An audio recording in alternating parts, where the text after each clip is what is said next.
اب ہم آتے ہیں سیدنا ابراہیم علیہ السلام کے قصے کی طرف، لیکن اس سے پہلے یہ وضاحت کر دیں کہ سیدنا ابراہیم علیہ السلام کے واقعے کے ساتھ چند دوسرے انبیاء علیہم السلام کے واقعات بھی وابستہ ہیں، مثلا سیدنا لوط علیہ السلام کا واقعہ، اس لیے کہ یہ سیدنا ابراہیم علیہ السلام کے بھتیجے بھی ہیں اور ان کے پیروکار بھی۔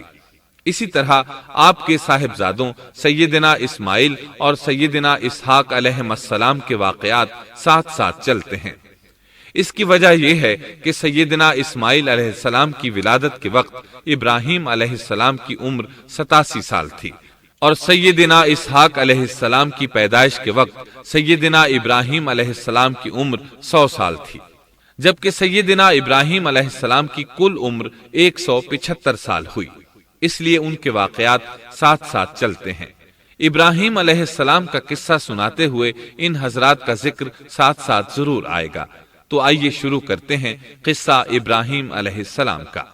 صالح علیہ السلام کے بعد اللہ تعالیٰ نے سیدنا ابراہیم علیہ السلام کو مبعوث فرمایا۔ ابراہیم علیہ السلام جد الانبیاء ہیں، عظیم المرتبت اور اولو العزم پیغمبر ہیں۔ آپ کے والد کا نام طارق تھا، جبکہ اس کا لقب آزر تھا۔ آزر مدد کرنے والے کو کہتے ہیں۔ یہ شخص اپنے قبیلے کے افراد کی مدد کیا کرتا تھا، غمخواری کرتا تھا، اس لیے اس کا لقب آزر مشہور ہو گیا تھا۔ قرآن مجید میں ابراہیم علیہ السلام کا قصہ 73 مقامات پر ذکر ہوا ہے۔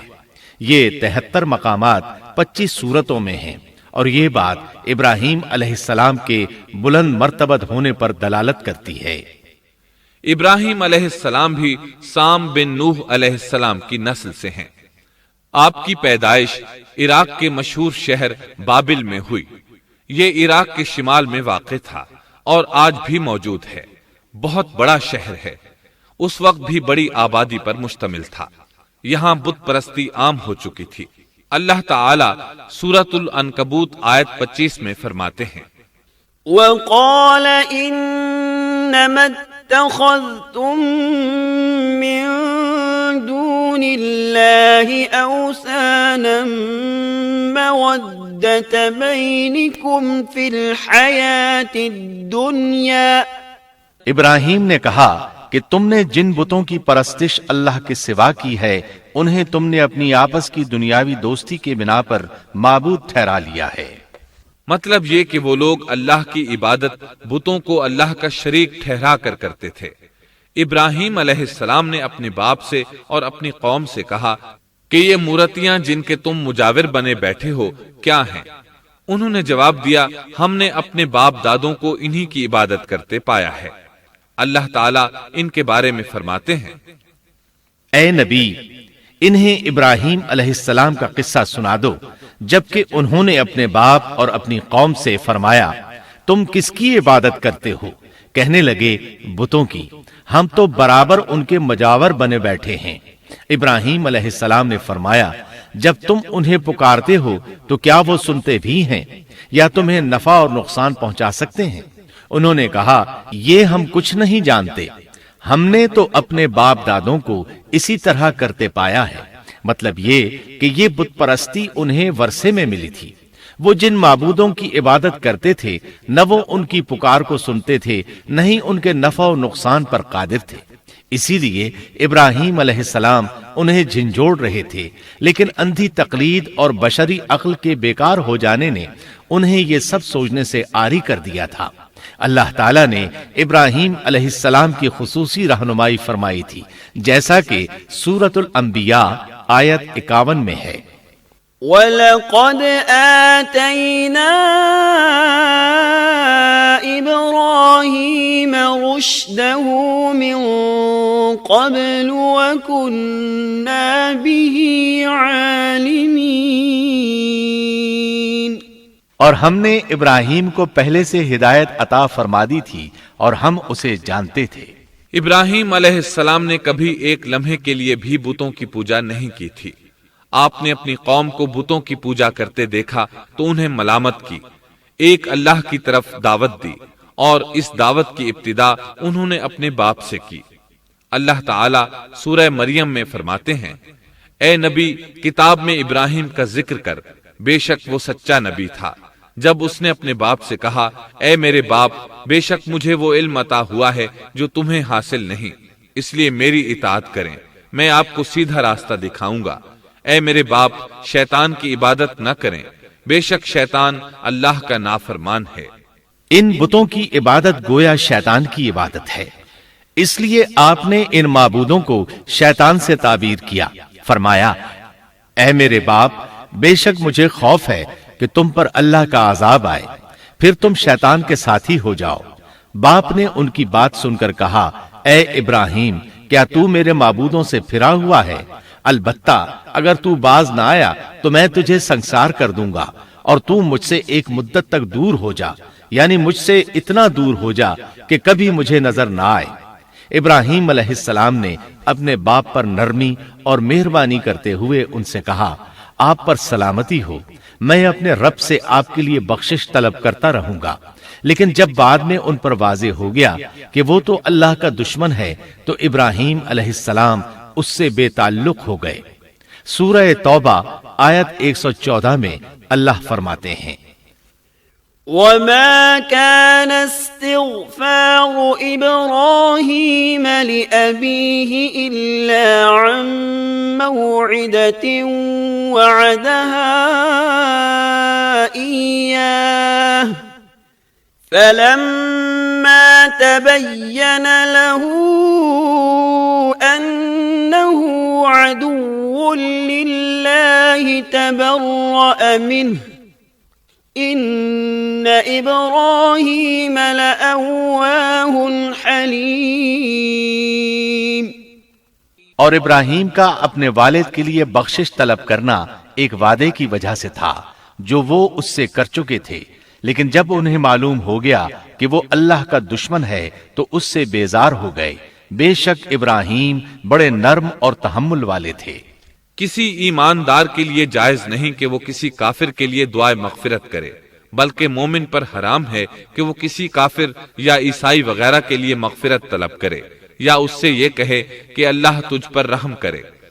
ابراہیم علیہ السلام کے والد نے انہیں دھمکی دی تھی کہ اگر تم اس دعوت سے باز نہ آئے تو میں تمہیں سنسار کر دوں گا۔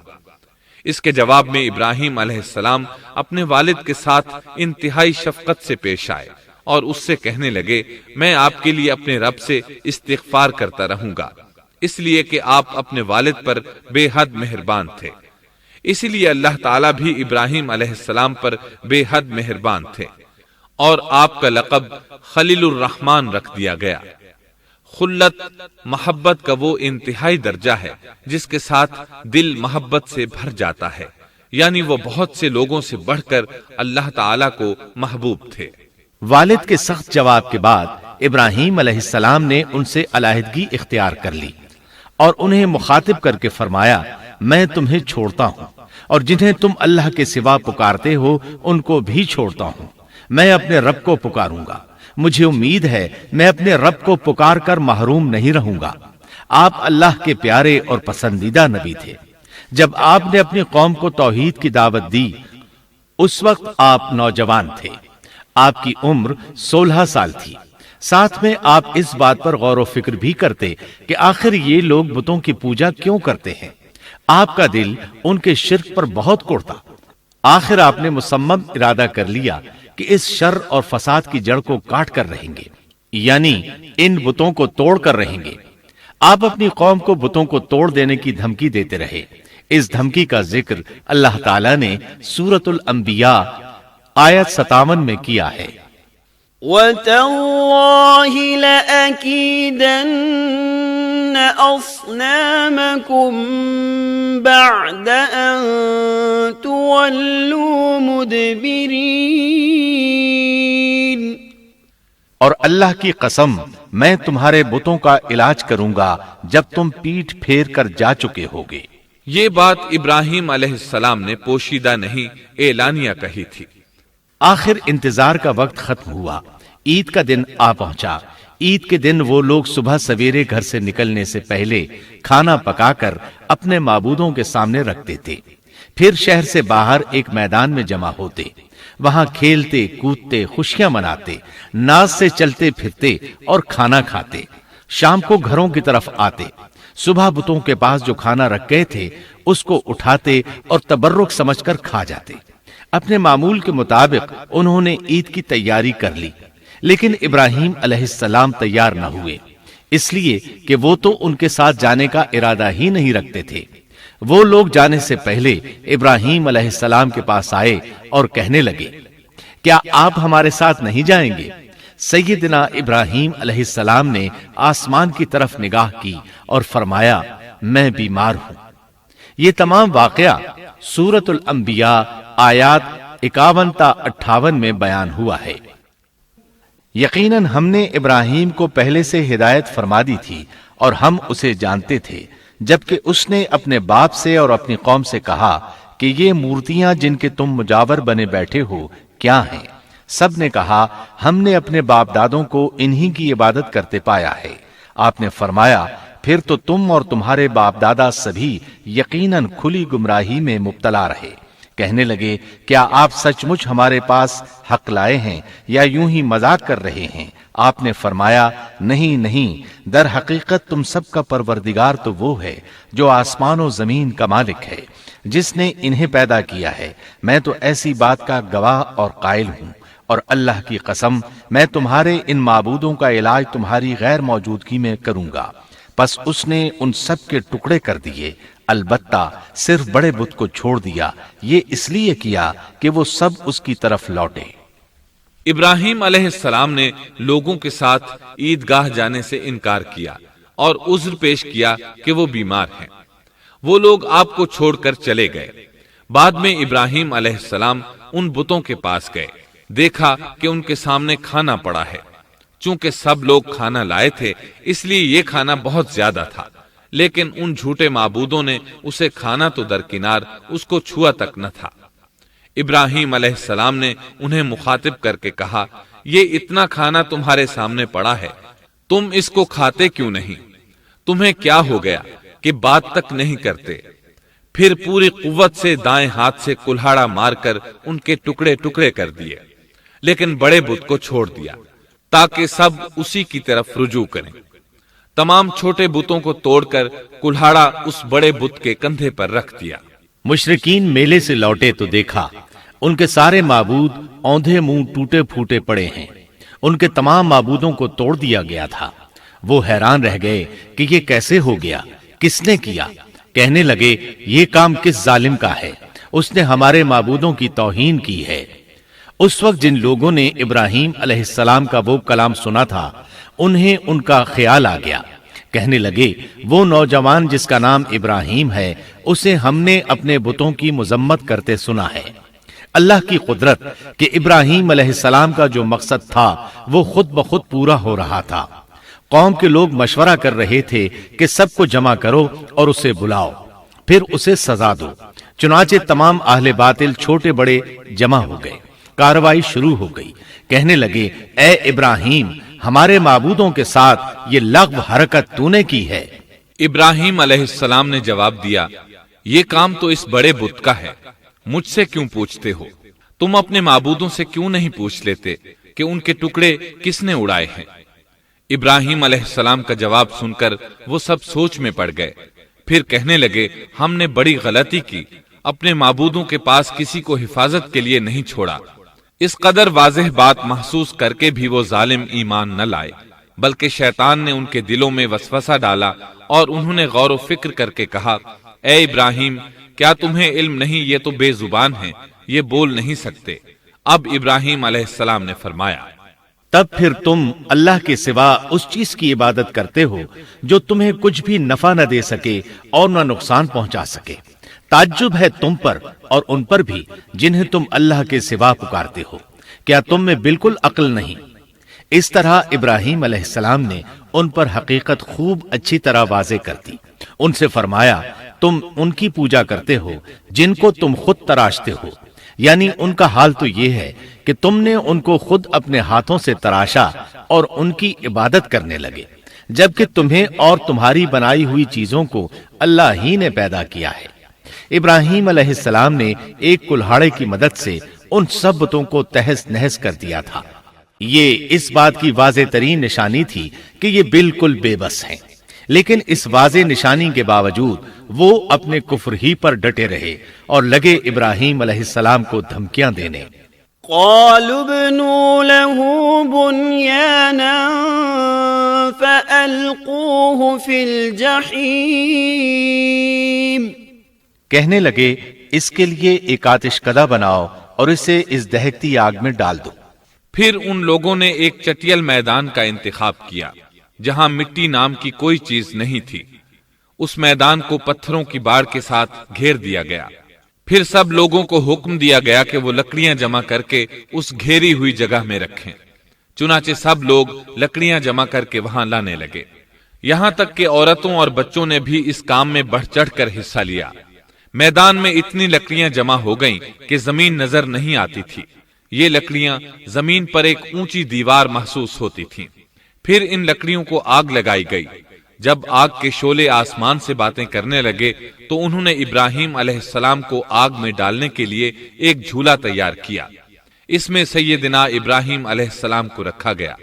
اس وقت آپ نے یہ دعا پڑھی، حسبنا اللہ ونعم الوکیل، ہمیں اللہ کافی ہے اور وہی بہترین کارساز ہے۔ یہ کلمہ ہر محتاج اور مصیبت زدہ کو پڑھنا چاہیے۔ بخاری میں ہے، رسول اللہ صلی اللہ علیہ وسلم نے فرمایا، حسبنا اللہ و نعم الوکیل ابراہیم علیہ السلام نے اس وقت فرمایا تھا جب انہیں آگ میں پھینکا جانے لگا تھا۔ مطلب یہ کہ ہم اللہ ہی پر بھروسہ کرتے ہیں، اس کے سوا ہمارا کسی پر بھروسہ نہیں۔ بعض روایات میں یہ بھی ہے کہ جب ابراہیم علیہ السلام کو آگ میں ڈالا جانے لگا تو جبریل علیہ السلام آئے اور کہا، اے ابراہیم، کوئی حاجت ہے تو میں حاضر ہوں۔ ابراہیم علیہ السلام نے فرمایا، اگر تم اپنی مرضی سے آئے ہو تو مجھے تمہاری کوئی ضرورت نہیں۔ ایک دوسری روایت میں ہے کہ بارش کے فرشتے نے حاضر ہو کر کہا تھا، اے ابراہیم، مجھے حکم دیجئے میں بارش برسا کر اس آگ کو بجھا دوں۔ لیکن ایسی تمام روایات ضعیف ہیں۔ یوں بھی اللہ کا حکم ان سے پہلے کام کرنے والا تھا۔ اللہ تعالیٰ سورہ انبیاء آیت 69 اور 70 میں فرماتے ہیں، قلنا يا نار كوني بردا وسلاما على إبراهيم وأرادوا به كيدا فجعلناهم الأخسرين۔ ہم نے کہا، اے آگ ابراہیم پر ٹھنڈی ہو جا اور سلامتی والی ہو جا۔ گو انہوں نے ابراہیم کا برا چاہا لیکن ہم نے انہیں ہی نقصان پانے والا کر دیا۔ چنانچہ جب ابراہیم علیہ السلام کو آگ میں ڈالا گیا تو وہ ٹھنڈی ہو گئی۔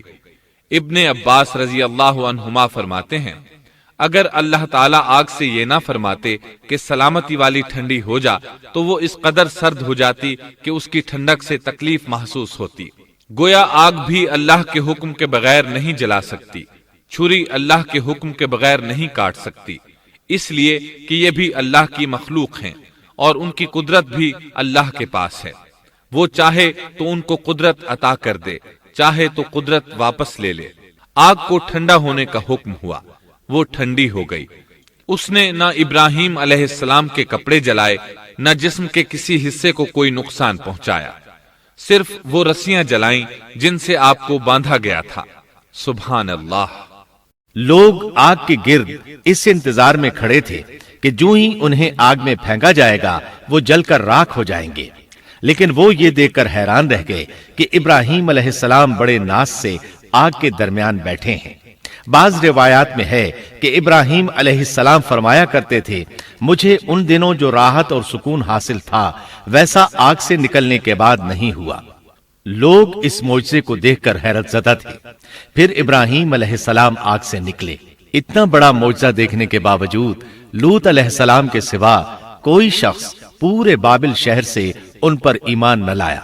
اللہ تعالیٰ فرماتے ہیں، فآمن له لوط، پس ابراہیم پر لوط ایمان لائے۔ مطلب یہ کہ پوری بستی سے لوط علیہ السلام تھے جو آپ پر ایمان لائے تھے، باقی تمام لوگ کفر ہی پر ڈٹے رہے۔ ابراہیم علیہ السلام ان کا رویہ دیکھ کر نا امید ہو گئے کہ اس سے بڑھ کر یہ کون سا معجزہ دیکھنا چاہتے ہیں۔ ان کے بتوں کو توڑ دیا گیا، اپنی آنکھوں سے اللہ کی نشانی ان لوگوں نے دیکھی، پھر بھی یہ ایمان نہیں لائے، چنانچہ آپ نے وہاں سے ہجرت کا ارادہ فرما لیا۔ اس وقت بابل پر نمرود نامی بادشاہ کی حکومت تھی۔ کہا جاتا ہے کہ زمین کے بیشتر حصے پر اسی کی حکمرانی تھی۔ جب اس کے پاس یہ خبریں پہنچیں کہ ابراہیم علیہ السلام کو آگ میں ڈالا گیا لیکن آگ نے انہیں نہیں جلایا، تو اس نے ابراہیم علیہ السلام کو اپنے دربار میں پیش کرنے کا حکم دیا۔ ابراہیم علیہ السلام کو وہاں لایا گیا۔ نمرود نے ان سے ان کے رب کے بارے میں سوال کیا۔ اللہ تعالیٰ سورۃ البقرہ آیت 258 میں فرماتے ہیں، أَلَمْ تَرَ إِلَى الَّذِي حَاجَّ إِبْرَاهِيمَ فِي رَبِّهِ أَنْ آتَاهُ اللَّهُ الْمُلْكَ۔ کیا تو نے اس شخص کو نہیں دیکھا جس نے ابراہیم سے اس کے رب کے متعلق جھگڑا کیا اس لیے کہ اللہ نے اسے سلطنت دی تھی؟ ایک روایت میں ہے کہ 4 بادشاہوں نے زمین کے بیشتر حصے پر حکمرانی کی ہے، ان میں سے ایک نمرود ہے۔ نمرود اپنے وقت کا حاکم و بادشاہ تھا۔ ابراہیم علیہ السلام سے جب اس کی اللہ تعالیٰ کے بارے میں بات چیت ہوئی تو ابراہیم علیہ السلام نے کہا، میرا رب وہ ہے جو زندہ کرتا ہے اور مارتا ہے۔ جواب میں اس نے کہا، میں بھی زندہ کرتا ہوں اور مارتا ہوں۔ چنانچہ اس نے حکم دیا کہ جیل سے 2 آدمیوں کو لے آؤ۔ جیل سے 2 ایسے آدمیوں کو لایا گیا جن کے لیے سزائے موت کا فیصلہ ہو چکا تھا۔ اس نے ان میں سے ایک کے قتل کا حکم دیا، دوسرے کو معاف کر دیا۔ اس سے اس نے یہ ثابت کرنا چاہا کہ وہ بھی زندہ کر سکتا ہے اور موت دے سکتا ہے، اور کہنے لگا، دیکھ لو میرے حکم سے لوگ مرتے ہیں اور میرے حکم سے انہیں زندگی ملتی ہے۔ اس کی بات سن کر ابراہیم علیہ السلام نے غور کیا کہ اگر وہ اس سے موت و حیات کے باریک فلسفے پر بحث کریں گے تو نمرود کا مقصد پورا ہو جائے گا اور میرا مقصد پورا نہیں ہو پائے گا۔ اس لیے بحث و مباحثے کی بجائے کوئی مضبوط دلیل پیش کر دی جائے تاکہ حق و باطل کے درمیان فرق واضح ہو جائے۔ چنانچہ آپ نے فرمایا، بے شک اللہ سورج کو مشرق سے لاتا ہے، تو اس کو مغرب سے لے آ۔ کافر بادشاہ یہ سن کر مبہوت رہ گیا، اس کا سر جھک گیا۔ اللہ تعالیٰ فرماتے ہیں، تب وہ کافر حیران رہ گیا اور اللہ نا انصافوں کو سیدھی راہ نہیں دکھاتا۔ ان تمام باتوں کے بعد نمرود کو یہ معلوم کرنے کی ضرورت نہیں رہی کہ ابراہیم علیہ السلام آگ سے کیسے نجات پا گئے، کیونکہ حقیقت اس پر آشکار ہو چکی تھی۔ وہ جان گیا تھا کہ اصل معاملہ کیا ہے۔ چنانچہ اس نے ابراہیم علیہ السلام سے کہا، آپ اس ملک سے نکل جائیے، ہم آپ کو یہاں نہیں رہنے دیں گے۔ ابراہیم علیہ السلام نے عراق کو خیر بات کہا اور شام کی طرف ہجرت کر گئے۔ یہاں آ کر وہ حران نامی بستی میں مقیم ہوئے۔ اسی جگہ آپ نے اپنے چچا ہاران کی بیٹی سیدہ سارہ علیہ السلام سے شادی کی۔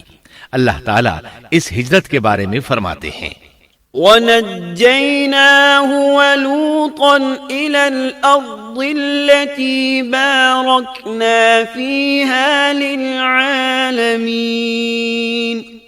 اور ہم اسے یعنی ابراہیم اور لوط کو بچا کر اس زمین کی طرف لے آئے جس میں ہم نے جہان کے لیے برکت رکھی تھی۔ جب آپ حران کے مقام پر پہنچے تو وہیں ٹھہر گئے، وہیں رہنے لگے۔ یہاں آ کر آپ کا شمار بنو حران میں ہونے لگا۔ آپ لوگوں کو اسی شہر میں رہنے کی دعوت دیتے۔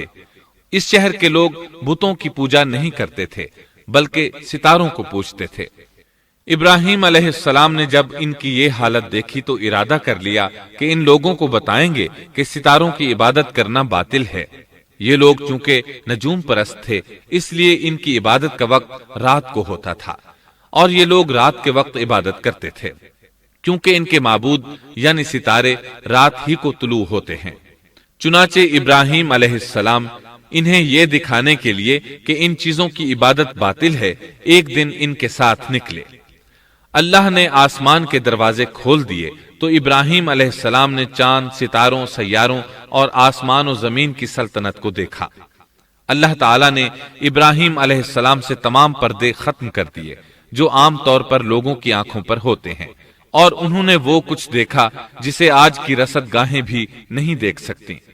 اللہ تعالی سورۃ الانعام آیت 75 میں فرماتے ہیں، وَكَذَلِكَ نُرِي إِبْرَاهِيمَ مَلَكُوتَ السَّمَاوَاتِ وَالْأَرْضِ وَلِيَكُونَ مِنَ الْمُوقِنِينَ۔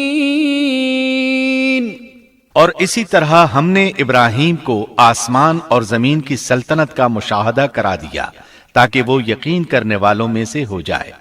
بعض مفسرین نے لکھا ہے کہ یہ سب کچھ اللہ تعالیٰ نے ابراہیم علیہ السلام کو اس لیے دکھایا تھا کہ وہ ستاروں کی پرستش کرتے تھے، پھر اللہ تعالیٰ نے اپنی عبادت کی طرف ان کی رہنمائی فرمائی۔ جن مفسرین نے یہ بات لکھی وہ غلطی پر ہیں، کیونکہ ایک جلیل القدر رسول کے متعلق ایسا گمان کرنا کبیرہ گناہ ہے۔ آسمان اور زمین کی سلطنت اور دیگر معجزات دکھانے کے بعد اللہ تعالیٰ فرماتے ہیں، آسمان اور زمین کی پیدائش یقیناً انسان کی پیدائش سے بہت بڑا کام ہے۔ اللہ تعالیٰ ایک دوسرے مقام پر فرماتے ہیں، آسمان اور زمین میں بہت سی نشانیاں ہیں جن سے یہ منہ موڑ کر گزر جاتے ہیں۔ ابراہیم علیہ السلام حران شہر کے ستارہ پرستوں کو لے کر ایک رات نکلے۔ اچانک ایک ستارہ طلوع ہوا، اس کی چمک دمک بہت تھی، شکل صورت کے لحاظ سے بھی بہت خوبصورت تھا۔ اس وقت ابراہیم علیہ السلام نے بطور مذاق کہا، یہ میرا رب ہے۔ لیکن جب وہ ستارہ کچھ دیر بعد چھپ گیا تو کہنے لگے، یہ تو غروب ہو گیا، یہ رب کیسے ہو سکتا ہے؟ جو چھپ جائے وہ رب نہیں ہو سکتا، پس میں تو غروب ہونے والوں کو پسند نہیں کرتا۔ اگلے روز وہ پھر ان لوگوں کو ساتھ لے کر نکلے تو چاند کو دیکھا۔ یہ شکل صورت میں ستاروں سے کہیں زیادہ خوبصورت تھا، روشن تھا، لیکن یہ بھی غروب ہو گیا تو ابراہیم کہنے لگے، اگر مجھے میرے رب نے ہدایت نہ کی تو میں گمراہ لوگوں میں شامل ہو جاؤں گا۔ اے اللہ، تو کہاں ہے؟ اپنی طرف میری رہنمائی کر۔ ان باتوں سے ابراہیم علیہ السلام ان لوگوں کو غور و فکر کی دعوت دے رہے تھے تاکہ وہ غور کریں، آخر رب چھپ کیسے سکتا ہے؟ اگر چاند رب ہے اور دن کے وقت کسی کو اپنے معبود کی حاجت ہوگی تو وہ کیا کرے گا؟ لہذا چاند کسی صورت رب نہیں ہو سکتا۔ پھر جب دن چڑھا اور سورج طلوع ہوا تو کہنے لگے، یہ میرا رب ہے، یہ تو سب سے بڑا ہے۔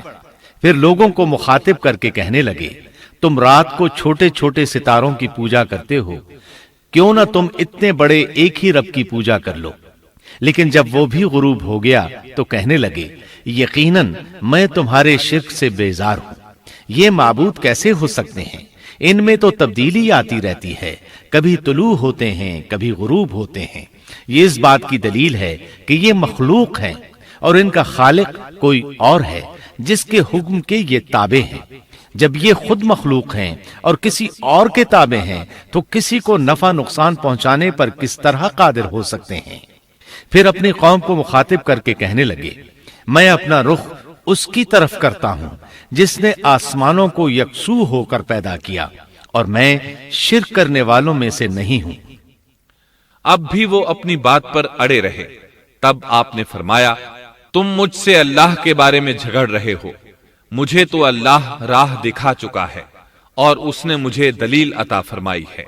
میں یقیناً جانتا ہوں کہ تمہارے تمام معبود بے بس اور بے طاقت ہیں۔ جاؤ، تم سے اور تمہارے ان معبودوں سے جو ہو سکے کر لو، میرے رب کی مرضی کے بغیر کچھ بھی نہیں ہو سکتا۔ میرے رب نے ہر چیز کے علم کو اپنے گھیرے میں لے رکھا ہے، کیا پھر بھی تم نصیحت حاصل نہیں کرو گے؟ اور میں تمہارے معبودوں سے خوف کیوں کھاؤں؟ تم اللہ سے نہیں ڈرتے؟ ان کو اللہ کا شریک ٹھہرا رہے ہو۔ اللہ نے اس کی کوئی دلیل نازل نہیں کی۔ اگر تم میں صحیح علم ہے تو تم ہی بتلا دو کہ ہم دونوں جماعتوں میں سے امن کا زیادہ حقدار کون ہے۔ امن انہی کے لیے ہے جو ایمان لانے کے بعد دین کو شرک سے خلط ملط نہیں کرتے۔ حقیقت میں ہدایت یافتہ وہی لوگ ہیں۔ یہی ہمارے وہ دلائل تھے جو ہم نے ابراہیم علیہ السلام کو ان کی قوم کے مقابلے میں عطا کیے تھے، اور ہم جسے چاہیں مرتبے میں بڑھا دیں۔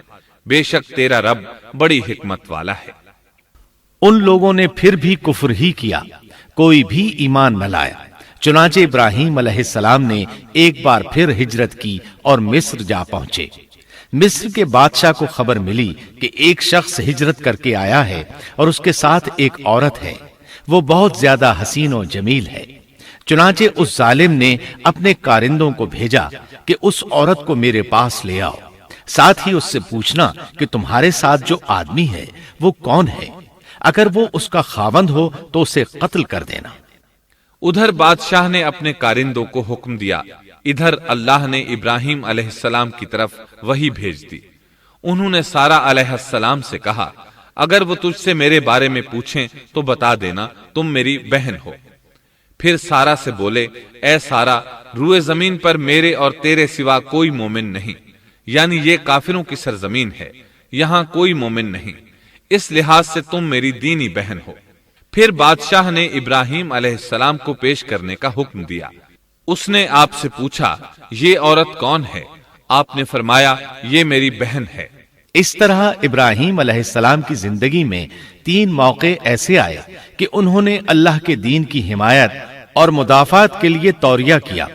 توریہ کا مطلب یہ ہے کہ واقعہ کچھ اور ہو لیکن کوئی شخص کسی خاص مصلحت کی وجہ سے اسے 2 معانی والے الفاظ کے ساتھ اس انداز میں بیان کرے کہ سننے والا اس واقعہ کو نہ سمجھ سکے بلکہ اس کا ذہن خلاف واقعہ چیز کی طرف منتقل ہو جائے۔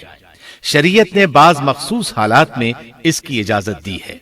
وہ 3 مواقع جہاں ابراہیم علیہ السلام نے توریہ فرمایا، ان کی وضاحت کچھ اس طرح ہے۔ ایک یہ کہ آپ نے میلے پر نہ جانے کی غرض سے ان لوگوں سے کہا تھا کہ میں بیمار ہوں۔ دوسرے موقع پر یہ فرمایا تھا، یہ کام اس بڑے سردار بت کا ہے۔ تیسرے، سارا علیہ السلام کو دینی بہن قرار دیا۔ اس ظالم بادشاہ نے سارا علیہ السلام کو اپنی تحویل میں لے لیا۔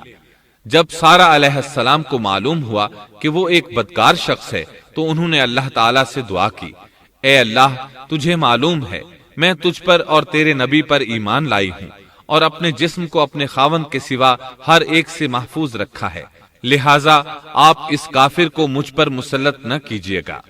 چنانچہ اس کافر بادشاہ نے جب سیدہ سارا کو پکڑنے کے لیے اپنا ہاتھ بڑھایا تو اس کا ہاتھ شل ہو گیا اور اپنی جگہ پر جم گیا۔ وہ لگا چیخ پکار کرنے، اس میں اتنی طاقت نہ رہی کہ اپنے ہاتھ کو حرکت دے سکے۔ اس کی آواز سن کر اس کے محافظ بھاگے ہوئے آئے، انہوں نے اس کے ہاتھ کو چھڑانا چاہا لیکن چھڑا نہ سکے۔ اس کی یہ حالت دیکھ کر سیدہ سارا خوف زدہ ہو گئیں۔ انہوں نے سوچا اگر یہ مر گیا تو لوگ کہیں گے اسے میں نے قتل کیا ہے۔ چنانچہ انہوں نے اللہ سے دعا کی کہ اسے چھوڑ دیا جائے۔ اللہ تعالیٰ نے آپ کی دعا قبول کر لی، اس کا ہاتھ ٹھیک ہو گیا، لیکن وہ ظالم پھر بھی نہ ڈرا۔ اس نے ایک بار پھر آپ کی طرف ہاتھ بڑھایا، اس کا ہاتھ پھر شل ہو گیا۔ سیدہ سارا نے پھر دعا کی، وہ دوبارہ ٹھیک ہو گیا، وہ پھر بھی باز نہ آیا۔ تیسری بار پھر اس نے ان کی طرف ہاتھ بڑھایا، اس بار بھی اس کا ہاتھ شل ہو گیا۔ اب وہ سیدہ سارا علیہ السلام سے کہنے لگا، اب کی بار اگر تو مجھے اس مصیبت سے نجات دلائے گی تو میں تجھے چھوڑ دوں گا اور کبھی تیرے آڑے نہیں آؤں گا۔ چنانچہ سیدہ سارا علیہ السلام نے اللہ تعالی سے دعا کی، وہ ٹھیک ہو گیا۔ تب اس نے اپنے کارندوں کو آواز دی اور ان سے بولا، تم میرے پاس کسی انسان کو نہیں بلکہ سرکش جن کو لائے ہو۔ پھر اس نے انہیں رہا کر دیا، عزت و اکرام سے رخصت کیا اور ان کی خدمت کے لیے اپنی بیٹی ہاجرہ کو ساتھ کر دیا۔ سارا علیہ السلام واپس لوٹی تو دیکھا کہ ابراہیم علیہ السلام نماز پڑھ رہے ہیں۔ نماز کے بعد انہوں نے پوچھا، سارا، اس نے تمہارے ساتھ کیا سلوک کیا؟ سیدہ سارا علیہ السلام نے سارا واقعہ سنا دیا۔ سن کر آپ نے فرمایا، الحمدللہ۔ پھر بولے، اب ہم یہاں نہیں رہیں گے بلکہ واپس جائیں گے۔ چنانچہ آپ ایک بار پھر فلسطین میں آ گئے، وہیں اپنی زندگی بسر کرنے لگے۔ اب ہم آگے بڑھتے ہیں۔ جب آپ فلسطین میں مستقل طور پر رہائش پذیر ہوئے تو لوط علیہ السلام بھی آپ کے ساتھ تھے۔ لوط علیہ السلام آپ کے بھتیجے تھے، ان کے والد کا نام ہاران تھا۔ یہ بچپن ہی سے سیدنا ابراہیم علیہ السلام کے زیر سایہ رہے، انہی کے ہاں پرورش پائی، اس لیے دین حق فوراً قبول کر لیا۔ جب سیدنا ابراہیم علیہ السلام نے عراق سے شام کی طرف ہجرت کی تو یہ آپ کے ساتھ تھے، وہاں سے حران گئے تب بھی ساتھ تھے، پھر مصر کی طرف ہجرت کی تو بھی لوط علیہ السلام ان کے ساتھ تھے۔ آخر کار جب آپ نے مصر کو بھی خیر بات کہا اور فلسطین آ گئے تب بھی یہ ساتھ تھے۔ اب ابراہیم علیہ السلام نے لوط علیہ السلام کو حکم دیا کہ وہ بستی سدوم کی طرف چلے جائیں، اس لیے کہ اس بستی کے لوگ کفر کی انتہائی گہرائی میں جا چکے ہیں، انہیں کفر و شرک سے نکالنے کے لیے وہاں جائیں، انہیں اللہ کے احکام سنائیں، اللہ کی طرف دعوت دیں۔ چنانچہ لوط علیہ السلام تو اس طرف روانہ ہو گئے، اور ادھر فلسطین میں صرف 3 مسلمان رہ گئے، ابراہیم علیہ السلام، ان کی زوجہ محترمہ سیدہ سارہ اور سیدہ ہاجرہ علیہ السلام وہیں رہائش پذیر رہے اور لوگوں کو مسلسل اللہ کی طرف دعوت دیتے رہے۔ یہاں یہ بے شمار مال و دولت کے بھی مالک بن گئے۔ جب ان کی عمر 85 یا 86 سال ہوئی تو سارہ علیہ السلام نے سوچا، میں بانجھ ہوں، میرے خاوند بوڑھے ہیں، لیکن اولاد کی تمنا ہے، تو کیوں نہ میں اپنی لونڈی ہاجرہ ہدیے اور تحفے کے طور پر ابراہیم علیہ السلام کو دے دوں۔ چنانچہ ہاجرہ ابراہیم علیہ السلام کو مل گئیں، انہوں نے ان سے شادی کر لی۔ اللہ رب العزت نے جلد ہی ان کے بطن سے آپ کو اسماعیل علیہ السلام عطا فرمائے۔ ہاجرہ علیہ السلام کے ماں بننے پر اور ان کی اولاد کو دیکھ کر سیدہ سارہ علیہ السلام کو فطری طور پر غیرت کا احساس ہوا۔ اللہ کی قدرت دیکھیے، خود ہی انہیں ہاجرہ کو تحفے میں دیا تاکہ اولاد حاصل ہو، اور جب وہ ماں بن گئیں تو اب غیرت محسوس کر رہی ہیں۔ اپنی اس کیفیت سے مجبور ہو کر سیدہ سارہ نے ابراہیم علیہ السلام سے کہا، آپ مجھے اس کے ساتھ ایک جگہ پر نہ رکھیں۔ مورخین اور سیرت نگار لکھتے ہیں کہ ہاجرہ علیہ السلام ایک نطاق پہنا کرتی تھی، یعنی وہ جسم کے درمیان ایک لمبا کپڑا لٹکا لیتی تھی تاکہ وہ کپڑا گھسٹ گھسٹ کر قدموں کے نشانات مٹا دے اور سارہ کو نظر نہ آئے، کیونکہ سارہ غیرت کی حد کو پہنچ چکی تھی۔ ابراہیم علیہ السلام نے جب سارہ علیہ السلام کے اندر غیرت کے آثار دیکھے تو ہاجرہ کو ان کی نگاہوں سے دور کر دیا۔ ادھر اللہ کا حکم بھی نازل ہو گیا کہ اپنی بیوی ہاجرہ اور دودھ پیتے بچے اسماعیل کو ساتھ لے لیں اور مکہ کی طرف رخ کر لیں۔ ابراہیم علیہ السلام مکہ کی طرف روانہ ہوئے، یہاں تک کہ مکہ پہنچ گئے۔ یہ جگہ اس وقت بالکل ویران اور بے آباد تھی، نہ کوئی انسان تھا، نہ پانی، نہ نباتات کے آثار تھے، غرض کوئی چیز نظر نہیں آتی تھی، بس پہاڑوں کے درمیان ایک بے آب و گیاہ میدان تھا۔ یہی وہ مقدس اور تاریخی وادی تھی جہاں ابراہیم علیہ السلام اپنی زوجہ اور لخت جگر کو چھوڑ کر واپس پلٹے۔